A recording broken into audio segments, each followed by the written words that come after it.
Bonjour, ravi de vous retrouver pour ce numéro 75-6, car certains collaborateurs étant un peu prudes, ils voulaient éviter le numéro 69 de votre rendez-vous hebdomadaire TTV Mag. À la une cette semaine, beaucoup de salons. Nous partirons également à la découverte du Vaucluse. Vous retrouverez une nouvelle pastille T-Web+, et bien sûr votre rubrique Vécu en agence.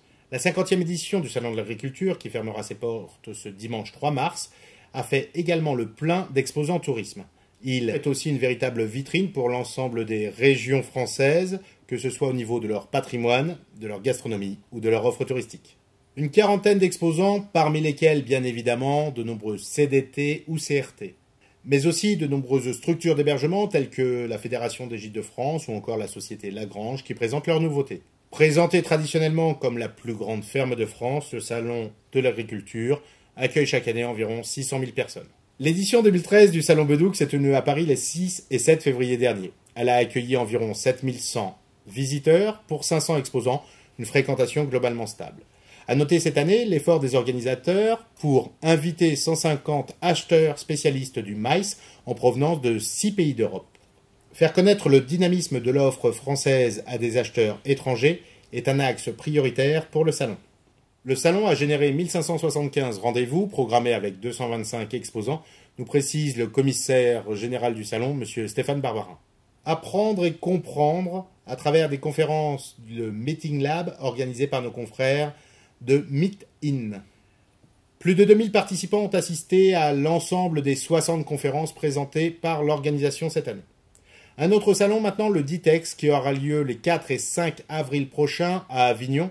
Le salon organisé par Jean-François Alexandre, qui est le salon important du printemps, le salon Boss to Boss, comme il aime à le dire.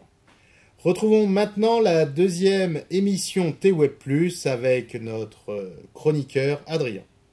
Le thème de cette émission est « Démarquez-vous, passez au marketing entrant ». Adrien, bonjour. Alors le marketing entrant, comment ça marche? Le marketing entrant se déroule en 4 étapes. Tout d'abord, vous allez chercher à attirer des visiteurs sur votre site internet. Ensuite, vous allez vouloir convertir ces visiteurs en prospects, puis convertir les prospects en clients, et enfin fidéliser les clients. Tout au long de ce processus, ce qui est essentiel, c'est que vous allez développer du contenu intéressant et qui vous démarque de vos concurrents. Cette semaine, nous vous emmenons dans le Vaucluse, une destination Provence par excellence. Avignon, ville au charme multiple, avec son célèbre Palais des Papes et son pont, ne l'oublions jamais, mais également des champs de lavande et les couleurs des villages du Luberon. Allez-y, d'autant que jusqu'au 17 mars, il y a des week-ends secrets de truffes en Luberon. Vie ma vie sera le thème de la prochaine convention du CEDIF qui se déroulera à Porto du 16 au 19 mai prochain. Une convention toujours marquée par le dynamisme et l'implication des participants, tant durant les sessions de travail que lors des découvertes et des excursions, mais également bien sûr à l'occasion des festivités organisées. D'ailleurs, pour votre rubrique Vécu en agence cette semaine, nous avons choisi le récit ou une anecdote d'un agent de voyage suite à la visite d'un de ses fournisseurs. Un commercial arrive et l'agent de voyage en conclut. Une visite fait toujours plaisir, si ce n'est à l'arrivée, c'est au moins au départ. Voilà pour cette maxime, portez-vous bien, rendez-vous la semaine prochaine pour un nouveau TTV Mag.